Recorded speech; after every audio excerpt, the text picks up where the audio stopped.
What's up, everybody? Joe Sib here with you and my co-host, Anaya Bogue. Rad Parenting, taking over your next 30 to 40 minutes. If you're on the Stairmaster going for a jog, we are going to have a blast together. You're going to hear both our voices in your head. Also, if you're on the way home from work to work, it's also a good time to listen to Rad Parenting. The best thing about doing this show is we get to hear from you, and that's what this show is all about today. Basically, Anaya, we got a letter, an email, and you can always email us, everybody, at radparenting@gmail.com. Once again, radparenting@gmail.com.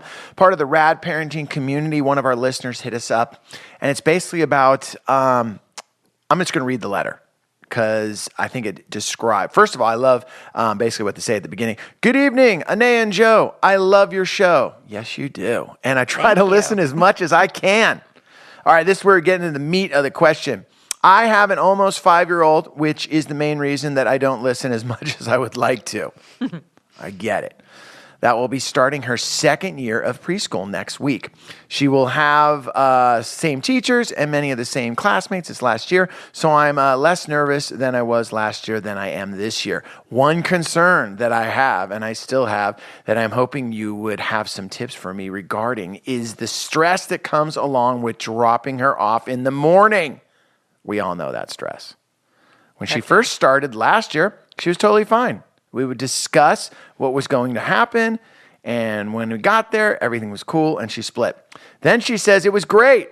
Then out of nowhere, this is where you come in, Anaya, then out of nowhere, about halfway through the year, she started to give me some pushback about leaving her at school. She'd cry, and she'd make a big scene. No one likes the scene. Because she didn't want us to leave or didn't want me to leave. I feel like I've tried everything and nothing seemed to make much of a difference. When I pick her up in the afternoon, she's in a great mood and she never has anything bad to say about the school. She's an only child. Please provide any tips that you may have that might help. I'm already dreading the first week because I have no idea how she's going to react. Thanks, guys. Keep up the great work. That is from our friend Allison. All right. Right there, separation anxiety comes to my mind. Yeah. I've been there. Psychological term. I've been there. I know. Look at me, Joe Sib, throwing out the psychological terminology. There you go. Did he Google that or does he know it? That's the question everyone's asking themselves right now. What I have so much empathy for what she's going through because I remember when my kids were both young, we would experience the same situations. At first, everything's cool. And then as we continued drop off or continued the school year, out of nowhere, it would go from the morning time ritual of, hey, we're dropping you off. And then all of a sudden there would be pushback. And then it would go away. But I can understand, and obviously this was sent a few weeks ago before school started. Sorry we didn't get to it right away, but I think it's something that we can take right now because someone might potentially have some pushback going on, or they might be in the current situation. Yeah, like things started out well, and now it's just like you said, all of a sudden exactly. It's going sideways. So my question to you, Anaya, is, I threw out the term separation anxiety because I thought I was rad, and I knew that term. Is that potentially what's going on with this situation, and how real is separation anxiety? I know that it is real because I've seen it firsthand, but yeah. I also sometimes could be like, oh, well, maybe it's just this moment in time this is happening. Can separation anxiety, turn into something that's much bigger than just a drop off in the morning? What are some things? This mom seems like she's super in touch with, hey, I had the conversation before. We have the conversation afterwards. I think she's looking for some tips, some tools to put into her parenting box of how she can get through this situation that's occurring. And also, I think maybe a bigger picture through line that she's looking for, maybe of other potential hiccups she might be able to avoid with some of these tools that you might offer us right now. Okay. Wow. So there's a whole bunch here. And so let's first talk about separation anxiety as a thing. It is most common in kids between the ages of 1 and 4 and very natural. What we have to watch out for, so two things. One, it's really important, as with most things, that while they're little, we are putting things in place to help them be in the best shape possible as they get a little older. Some of it is going to take care of itself just developmentally as they get older, and that's really what we're looking for. Is if the separation anxiety is still super intense as they're moving into their elementary school years, it's probably something to take a closer look at in a variety of ways. So let's just talk about just the average kid. Yeah, for this example right here, everything was cool last year. About halfway through the year, something changed for this little young mind that made them worry when mom was going to leave in the morning. So first and foremost, I think especially when a precedent has been set, like your kid has been doing really well and all of a sudden there's a shift in emotion or behavior around doing that same thing, it is really, really important that you have a conversation. That you say, what's going on? Like, was there something at school? Did you? And you can. I mean, if sometimes it's difficult, right, for kids to at this young age to sometimes be able to like remember all the experiences or to put words to those experiences. So we have to, in whatever way possible, and sometimes it'll take 3 or 4 tries, ask questions that, without planting seeds, are getting them to tell us a little bit more about their day, so that we might be able to pinpoint, like, is he or she being bullied? Did they see something scary happen at school? Were they left out? Were they, it could be a variety of things. What about just asking the question, when mommy or daddy drops you off, do you get scared that we're not going to come back? Or is that too much leading them in the direction? Or is it almost, when I drop you off, what makes you feel afraid that you don't the most open-ended question possible. And I want to just add to that, thank you for this cue, that what I want to say right off the top is the energy that we bring to the situation is going to have an enormous impact on what the child is experiencing. So in other words, what we will tend to do, and let me just use let's just take a step away from this just a little bit and use like a food analogy. So if we keep reminding our kid that, you don't really like vegetables, so I won't give you that. Or I know you don't like broccoli, but you're having some. Don't keep reminding the kid that they're afraid or that they don't like the vegetable. Sometimes we have to behave as though the thing that we want to happen is already happening. My best friend, and who I'm partners with at Side One Dummy, we've been, best friends and working together for 23 years. Yeah. Up until he got married, which is, I think, maybe 15 years ago, we would go to sushi and he'd go, I can't have rice. And I'm like, what are you talking about? He's like, oh, I'm allergic to rice. And I was like, really? And he's like, yeah. And I go, how do you know you're allergic to rice? He goes, well, my mom told me I'm allergic to rice. Bill, don't eat rice. You'll get sick. So he's a grown man at this point. We're having sushi, and he would only have sashimi because he was convinced he was addicted. He would violently get sick from having rice. So he starts dating his now wife, and she loves sushi. And she says, hey, check it out. Deal breaker if you're not busting out sushi. and he's older at this point. He's like, you know what? She goes, look, eat some rice. Yeah. And if you get sick, I will take care of you. I will be there for you. And I'll see you through this tragedy of you eating rice. Yeah. And he goes, okay. So he eats the rice. And then he comes to find out that was just something that my mom always said, be careful of rice, right. Bill.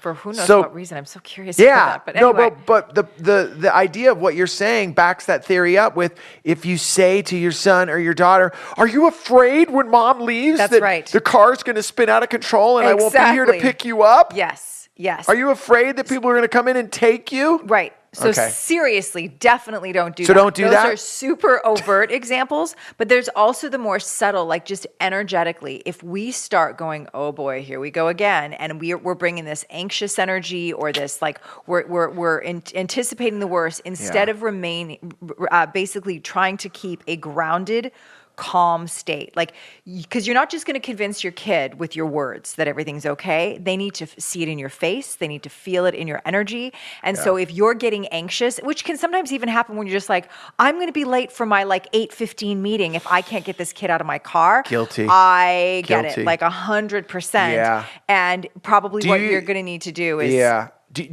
one of the things that would run through my mind, wrong approach would be to be like, oh, come on, nothing's going to happen. Why are you being like that? Come on. You're a big, you're a big girl now. Come on, we got to get right. So probably the conversations, like the deeper conversation, is going to have to happen in the moments in between. So in the moment when the kid is freaking out, you're probably going to have to do your best to be like, I promise you everything is going to be okay. You've got all these people around you that care about you. A teacher cares about you. You've got your friends here. You've got the principal of the school. Like whatever things you can do to remind your child that they are not only in a safe place as you're saying, but also that remind them of the familiars and remind them of remember what a good time you had yesterday, blah, blah, blah. Because the other thing that can happen that's a factor here is first thing in the morning, our kids can be tired and they can be hungry. So breakfast breakfast, super important. Secondly, whenever possible, giving your kids enough lead time with the whole get up thing that they're past that initial, like, I just woke up and I'm not fully awake and I'm still tired, like, and get them to bed early enough that they have enough sleep, because those two, hungry and tired factor, are going to magnify the feelings of fear, the inability to hear or to be calm, because they just want to be comforted, because that's what we want as human beings, is when we're hungry, we're tired, we just want to be comforted. I call that the morning buffer. Give yourself, both you and your partner, plenty of time before the children wake up and you need to deal with them. Totally. I love having I always say coffee time, and I get up, I get the coffee. Karen and I have the coffee together before the rest of the household wakes up. Yes. That's our buffer time. But I also I wish I could tell you the truth with my teenager that there's the buffer time, because she literally, I don't even know how she does it. It's like, we have to leave at 7:00. I look in her room, it's 6:59. She's asleep in pajamas, and I swear it's 7:01 downstairs in the uniform, backpack on, it like a different person, straight from the bed into the Prius on our way to school. So amazing. If that makes you guys feel any better, that will be your life at some point. But with my son, who is younger and he still needs that buffer. Yeah. Get up in the morning. Yeah. We need to have the breakfast. Some time where he gets to do something else. Yes. To kind of get ready, like some sort of, I don't want to say activity, like it's not watching a TV show or anything like that. It's usually like, hey, can I skateboard in the front for a few minutes? That's right, yes. Hey, can I, it's usually with their like little skateboarding. Ones, it could be like they get to play for 10 minutes or something. Exactly. And you set a timer and you, like, there's all kinds of things so that that buffer, that's a great lesson right now. So it's creating let's call it the buffer in the morning. Before we jam ourselves into the car and go for this drop off, which can daycare. be all anxiety ridden just by virtue of it being this rushed, like, we gotta go, blah, blah, blah, blah, blah, right? Yeah. So that's only going to feed into an already probably vulnerable state, right? Got it. Okay, so that's the sort of preventative measure that you can take. I want to reiterate that it is essential, especially if this has been a shift in normal behavior, that you do some investigating, both between, so first and foremost, talk with your kid in a way that is not alarming. Did something happen to you today? Just like, what went on today? Like I can sometimes, I relate to feeling that way. And sometimes if I have a tough day at work, or I have an interaction that I don't feel especially good about, or I'm tired, all of those things you can cut, but you have to be careful about just giving them something to glob onto that, like, oh, that seems like a good reason, instead of really sort of like exploring with them what's actually going on. The second thing is respond, like a back and forth with their teacher. Here's what I'm seeing in the morning. She or he has always been really good about, getting up and getting out of my car and excited to see their friends. And the last 3 weeks, there's been this big change. Please don't leave it 3 weeks, by the way. But as soon as you see this change, reach out and say, I'm asking her, we're talking to him about what's going on. But I need to, you get this kid all day. Can you tell me what you're seeing? I'd call that right now for a title would be like your research mode. Yes. You're in research. So you're in research mode to begin with. Exactly. Love with it. Conversations with the kid and conversations with the other adults that see that child during the day when you're not there. Love. Okay, so that's a big thing. And all the while, I want to say that because our kids take so many cues from us, we want to make sure that we are in the right state of being, as I was saying a moment ago, both energetically, but also in terms of making sure that we are not contributing to their state of being. Anxiety. So we're reminding them that they're strong. We're reminding them that they're safe. We're reminding them how brave they have been. We're reminding them of the fun things they're going to get to do at school, because they might not be able to call that stuff up when they're in a fear state. I love that. All of those, everything you said right there, really feels that so many of us have those mornings that we might not even realize the anxiety that is surrounding us with getting out the front door, that may be leading to having that separation anxiety happen once you get your child to the drop-off at the daycare or school. Yeah. Okay. With all that said, we're going to take a break to hear our sponsors right now. This is Joe Sib and Anea Bogue. You're listening to Rap. Do you ever feel that you do not have enough time in the day to do what you're supposed to get done? You're going to work. You're maybe trying to hit the gym, but you forgot that, I got to pick so-and-so up from daycare. I got to get my dad over to his doctor's appointment. I wanted to pick up the house before I left. Wow, check it out. How am I going to get everything done? Well, I'm going to tell you right now. Go to care.com.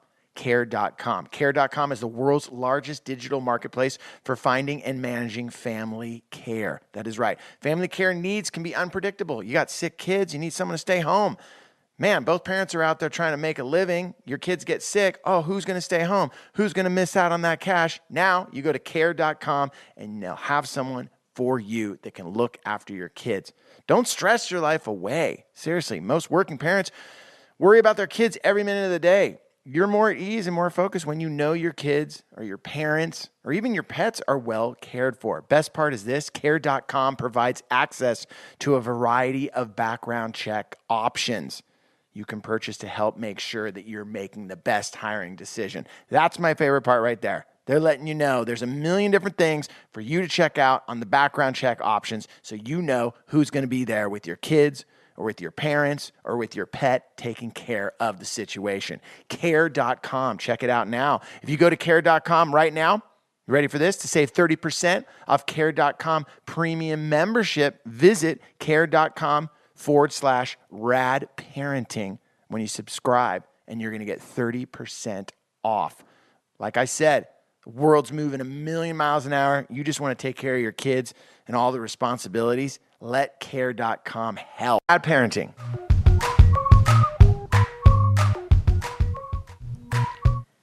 Joe Sib here, Rad Parenting, hanging out with my co-host, Nan Bogue, and we are talking about separation anxiety. We got a letter from one of our listeners that basically was saying, hey, I was doing drop-off. I believe it was for daycare, 5 years old. Yeah. Everything was awesome. Loved going there in the morning. We had no problem at all. And then all of a sudden, about midway through the year, there was some pushback. And then all of a sudden, now with the summer coming and school or daycare starting again, there's a fear on the parents' end of like, these scenes that were happening at drop-off started, cutting into their day. And we all know when you're jamming to work and you got to be there for that 8:15 appointment, and all of a sudden your son or daughter is having a full meltdown and you can't get back in the car to make that appointment. Yeah. All of a sudden on your face, you start going from the compassionate, loving parent to check it out. Those clothes you have on, you're not going to have any, we're not going to have any if I cash. can't get to work. Because if I don't get to work, so there's that tug of war. A couple of things that you just brought up that I love before the break right there was really having the conversation, what we were calling research mode, where you would discuss everything that's going on with your son or daughter and how they're feeling. Also, taking the time to right away, if you notice a difference, to go right to the school or the daycare and all the adults that are surrounding your child during the day, kind of asking them, hey, have you noticed something different going on? I love that research mode. But where we left off before the break, which I never even really thought about, is maybe the possibility of the anxiety and the morning rush and not creating that buffer before the child gets out the door and into the car and into the world. That might be something that might be leaning on them to cause the separation anxiety when you get to school or daycare. And I'm also thinking that with this particular person that emailed us, she was in summer mode is also when our kids have gotten used to having more access to us, and then suddenly they have to make that shift to, instead of me being able to see my parents all day, now I'm going to be back in this place, and just even though once they get into the rhythm again, it's probably going to be okay. So taking that into consideration, the way that an action step that you can take with that is before they're going to be back in this mode of where there's going to be separation, is start, and you can do this even with your little kids in preparation for them going to school, is start doing sort of shorter term separation from them. So in other words, you might start by just like having your babysitter come over and be like, I'm just going to go to the grocery store for an hour, but I want my child to get used to knowing that when I leave, I always come back. I love that. So basically I always like to say, like,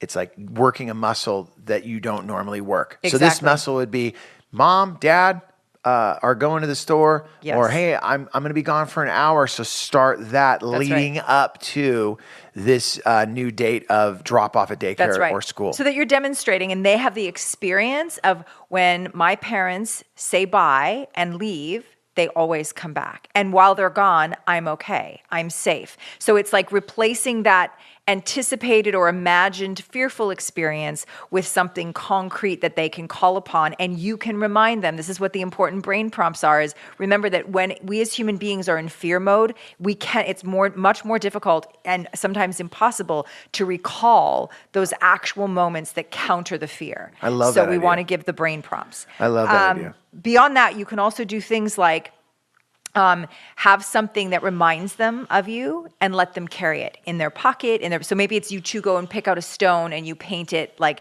in a way that makes your child think of you. And you say, you can keep this in your pocket. I'm with you all the time. A life-size cutout of yourself. You could go that way. Like a Joseph statue. might go that way, right? Maybe a statue. This is my dad, Joseph.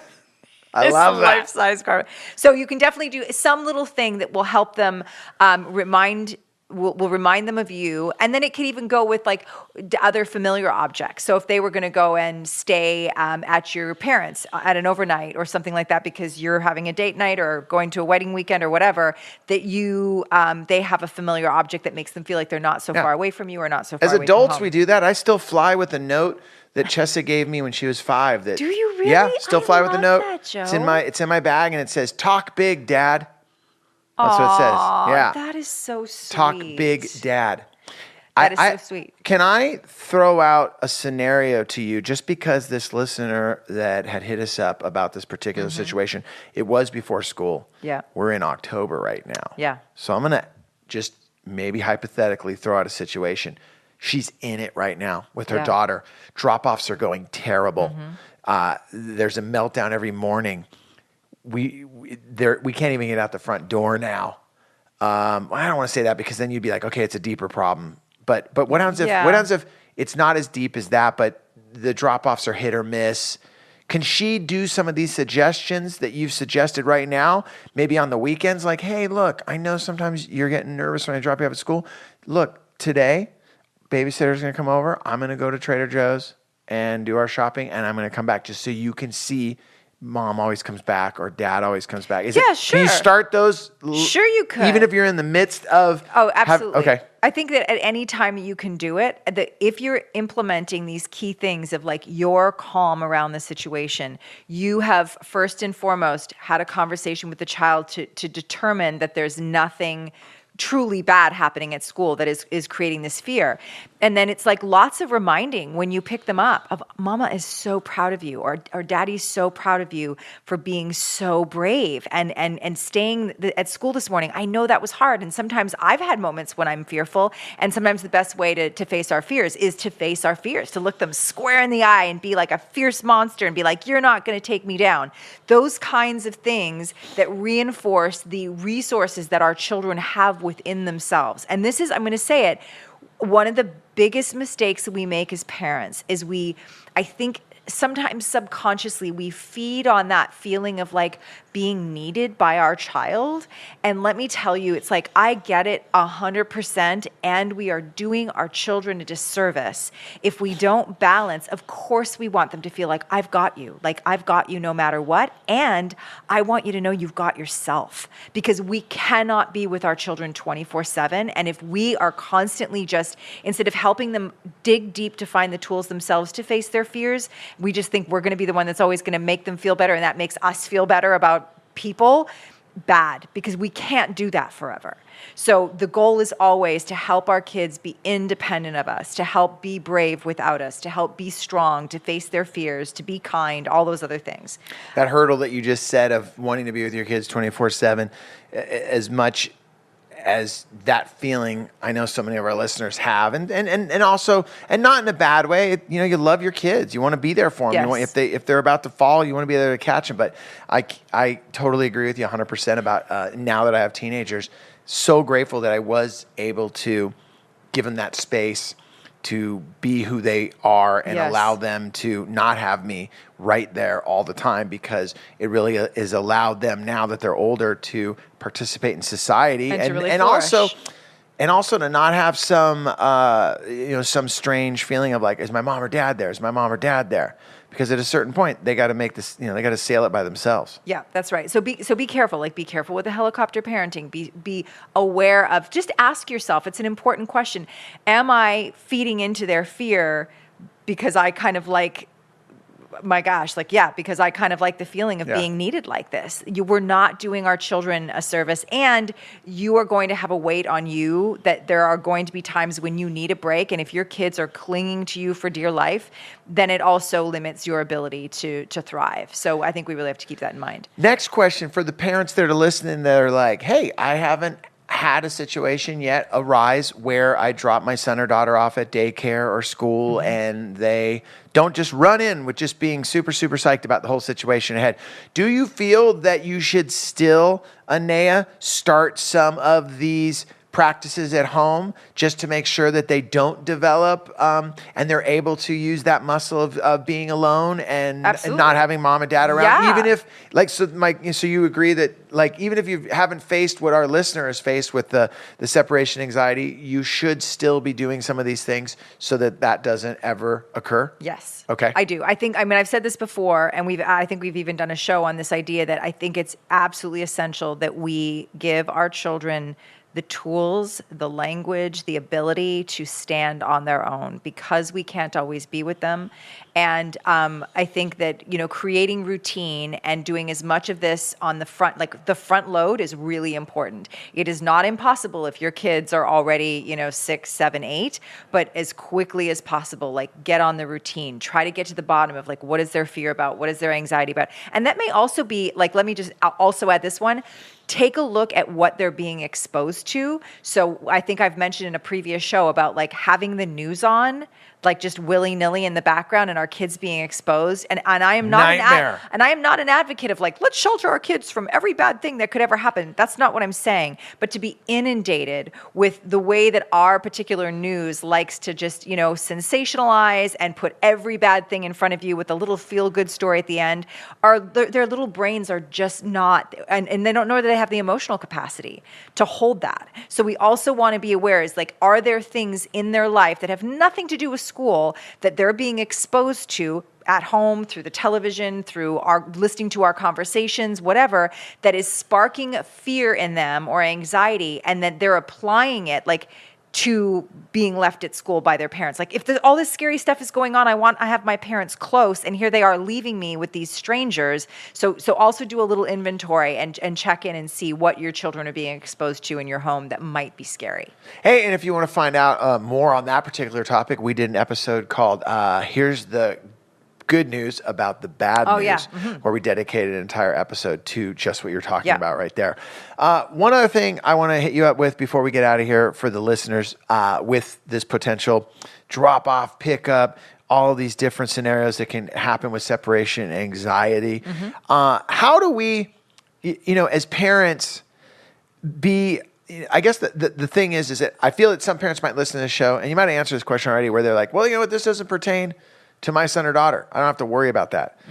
But just so I'm hearing you 100%, you are saying, hey, no matter what, you should still exercise that part, that muscle of theirs, to learn how to be not around mom and dad. That's right. So that, and I'm not saying, like, for long periods of time, but you're saying let them see mom and dad go out on date night. Let them see mom go to the gym to work out. Let them see, dad have to go for a run, and hey, so-and-so is going to watch you for a few, an hour or something. And I would like argue that's in everyone's best interest. That if we as parents are constantly tapped, like, we constantly have to have our kid, like, on our hip, there's going to be times when that's just not realistic, and we're setting our children up to have a freak out because they don't feel like they can just be by themselves. And then we're setting up ourselves for potential resentment over time, that we are always having to wear the parenting hat and never being able, and we've done this in a show as well, like the importance of maintaining our own identity, maintaining our own well-being as individuals so that we can be great parents. What I took from today's show right now, after you said all of that, is that a lot of some of the problems, at least I've dealt with my own kids, I may have helped create by thinking, I'm doing such a good job by doing A, B, and C, which is such a tough thing to learn as a parent. And I'm sure that's a takeaway that some of our listeners came with today. Yeah, the question is, where might I be in this particular... Where's the balance? Yeah. Where's the balance? As you would like to say, the sweet spot, the yum-yum. The yum-yum. Quoting Anea Bogue right there. Hey, I want to thank everyone for listening to the show. Got to thank our listener and our listeners for taking the time to email us. This show is driven by your questions, your concerns, your comments. It's the Rad Parenting community. Any ideas or questions for the show you have, please continue sending them. radparenting@gmail.com. Also, text the word parenting to 313131, and we will get you the show sooner than anyone else. All right, my name is Joe Sib. And Anea Bogue. And we're out of here. Late.